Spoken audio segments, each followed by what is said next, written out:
Assalamualaikum warahmatullahi wabarakatuh. Good morning everybody. How are you today? Ibu berharap semuanya dalam keadaan sehat walafiat dan siap untuk mengikuti pembelajaran pagi hari ini. Pada kesempatan kali ini kita akan belajar tema 2, bermain di lingkunganku, subtema 3, bermain di lingkungan sekolah. Pembelajaran 5 dan 6. Untuk tujuan pembelajaran kita hari ini, yang pertama, siswa dapat menyebutkan hal yang harus dilakukan atau tidak boleh dilakukan di sekolah, serta menyebutkan manfaat mematuhi tata tertib di sekolah. Yang kedua, siswa dapat membuat pertanyaan sesuai gambar serta mengidentifikasi makna kata dalam teks. Dan yang ketiga, siswa dapat menghitung hasil pembagian. Mari kita awali pembelajaran kali ini dengan membaca basmalah. Bismillahirrahmanirrahim. Selamat menyaksikan video penjelasan materi hari ini. Yang pertama, muatan PPKN. Pada pembelajaran 5, kita akan belajar tentang menyebutkan hal yang harus dilakukan di sekolah. Apakah hal yang harus dilakukan di sekolah? Piket kelas atau melakukan piket kelas sesuai jadwal. Kemudian, yang kedua yaitu memakai seragam yang bersih dan rapi. Dan yang ketiga yaitu berdoa sebelum memulai pelajaran. Kemudian anak-anak, itu adalah contoh hal yang harus kita lakukan saat di sekolah. Kemudian untuk hal yang tidak boleh dilakukan di sekolah, contohnya apa? Perhatikan gambar tersebut. Kita tidak boleh membuang sampah sembarangan. Yang harus kita lakukan adalah membuang sampah di tempat sampah. Nah, kemudian pada pembelajaran ke-6 kita belajar tentang menyebutkan manfaat mematuhi tata tertib di sekolah. Semua aturan bermanfaat untuk menjaga ketertiban, keamanan, dan kenyamanan di sekolah. Contoh tata tertib di sekolah beserta manfaatnya. Nah, berikut datang tepat waktu. Manfaatnya tidak ketinggalan pelajaran. Ketika datang tepat waktu, maka kita tidak akan ketinggalan pelajaran. Kemudian mendengarkan guru mengajar. Manfaatnya mendapat ilmu. Nah, sebaliknya, jika tata tertib yang ada dilanggar dapat berakibat tidak baik anak-anak. Contohnya, datang terlambat ke sekolah dapat berakibat ketinggalan pelajaran. Kemudian, membuang sampah sembarangan dapat berakibat lingkungan sekolah menjadi kotor. Seperti itu. Maka wajib bagi kita menaati peraturan atau tata tertib yang ada di sekolah agar terwujud kenyamanan ya, ketertiban dan keamanan di sekolah. Oke, selanjutnya kita masuk pada muatan bahasa Indonesia yang terdapat dalam pembelajaran ke-5, yaitu kita belajar tentang membuat pertanyaan sesuai gambar. Kamu dapat mengetahui berbagai hal dengan mendengarkan, misalnya tentang keragaman benda di sekitar kita. Dengarkanlah cerita dengan seksama. Lalu catatlah hal-hal penting dalam cerita tersebut. Kemudian tulislah pertanyaan menggunakan kata tanya apa, mengapa, kapan, di mana, siapa, dan bagaimana, sesuai dengan informasi yang ingin kamu peroleh anak-anak. Jadi mudah ketika kita sudah mengetahui kata-kata tanya yang ada 7 macam itu sesuai dengan fungsinya ya, karena ada fungsinya masing-masing, kita bisa membuat kalimat tanya atau mengajukan pertanyaan sesuai gambar yang kita amati. Begitu ya. Kemudian pada pembelajaran 6 kita belajar mengenai mengidentifikasi makna kata dalam teks. Di sekolah ada banyak benda, misalnya benda-benda yang digunakan ketika berolahraga. Ayo mempelajari kata-kata yang berkaitan dengan olahraga. Jika terdapat kata-kata yang belum difahami, diskusikan dengan orang tuamu atau mencari arti kata tersebut di kamus. Ya, jadi kita bisa berdiskusi dengan orang tua atau mencari di kamus bahasa Indonesia. Nah, simaklah cerita berikut. Senam bersama. Hari ini siswa kelas 2 senam bersama.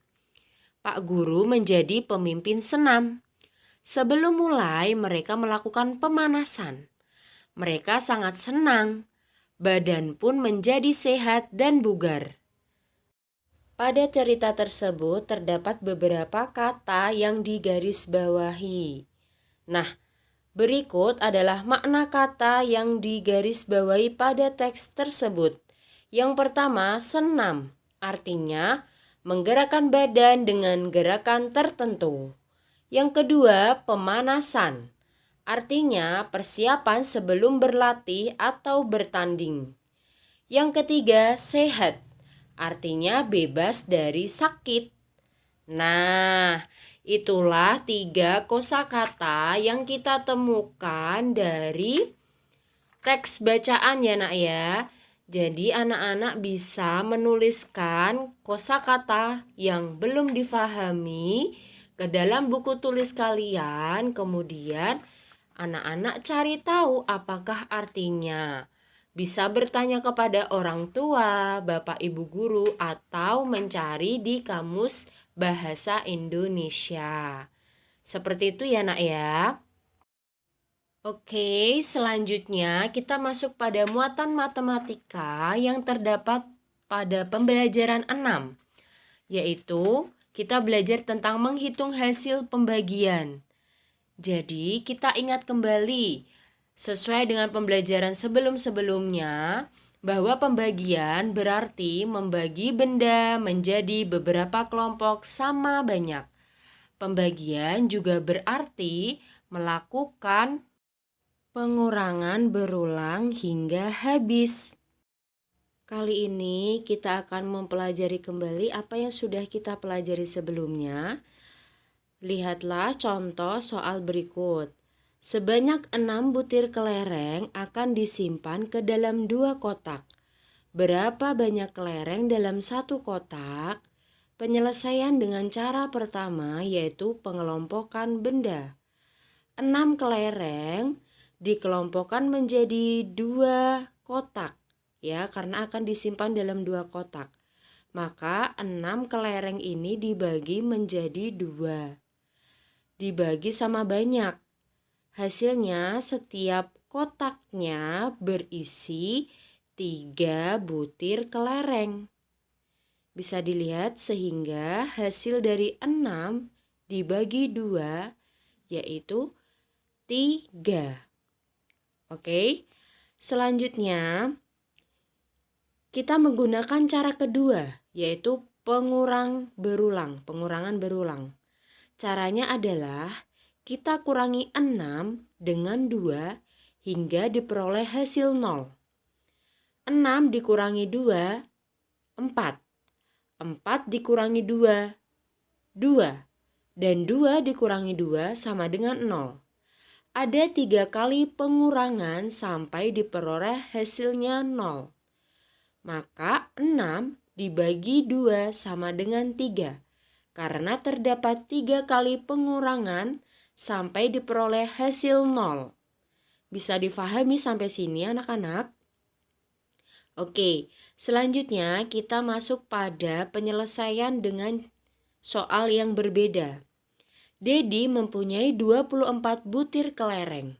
Dedi akan memberikan kelerengnya untuk 3 temannya sama banyak. Berapa kelereng yang diterima setiap anak? Maka penyelesaiannya kita tuliskan Dedi mempunyai 24 kelereng. Kemudian Dedi memberikan untuk 3 temannya sama banyak.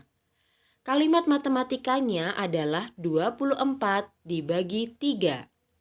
Artinya kita kurangkan 24 dikurangi 3 sampai menghasilkan 0. Bisa dilihat 24 dikurangi 3 sampai menghasilkan 0 dan kita hitung ada berapa pengurangan, ada berapa banyak angka 3 yang diulang-ulang dalam pengurangan tersebut. Mari kita hitung bersama-sama. 1, 2, 3, 4, 5, 6, 7, 8. Maka hasil 24 dibagi 3 sama dengan 8. Jadi banyak kelereng yang diterima setiap anak adalah 8 butir. Oke, kemudian kita lihat contoh soal berikut ini. 35 dibagi 5. Artinya 35 dikurangi 5 sampai menghasilkan 0. Kita lihat di bagian bawahnya, 35 dibagi 5, yaitu 35 dikurangi 5 sampai menghasilkan 0. Ada berapa kali pengurangan angka 5 pada pembagian tersebut? Kita hitung bersama-sama. 1, 2, 3, 4, 5, 6, 7. Terdapat 7 kali pengulangan bilangan 5. Maka hasil dari 35 dibagi 5 sama dengan 7. Selanjutnya, perhatikan contoh soal berikut. 3. Terdapat angka 3, kemudian dibagi 9, 12, 21, dan 24. Maksudnya bagaimana ini? Maksudnya adalah bilangan yang terdapat atau yang berada di bagian kiri, kita bagikan dengan angka 3 yang ada di atas. Sehingga 9 dibagi 3 sama dengan 3. Yang berarti 3 dikali 3 sama dengan 9. Kemudian 12. 12 dibagi 3 sama dengan 4. Yang berarti 4 dikali 3 sama dengan 12. Kemudian 21. 21 dibagi 3 sama dengan 7. Yang berarti 7 dikali 3 sama dengan 21. Selanjutnya 24. 24 dibagi 3 sama dengan 8. Yang berarti 8 dikali 3 sama dengan 24. Alhamdulillah, pembelajaran kita hari ini telah selesai. Tugas kita hari ini yaitu mengerjakan Bu Pena halaman 143 sampai 144. Ayo berlatih nomor 2. Muatan Bahasa Indonesia KD 3.2. Dikerjakan di buku tulis. Terima kasih. Wassalamualaikum warahmatullahi wabarakatuh.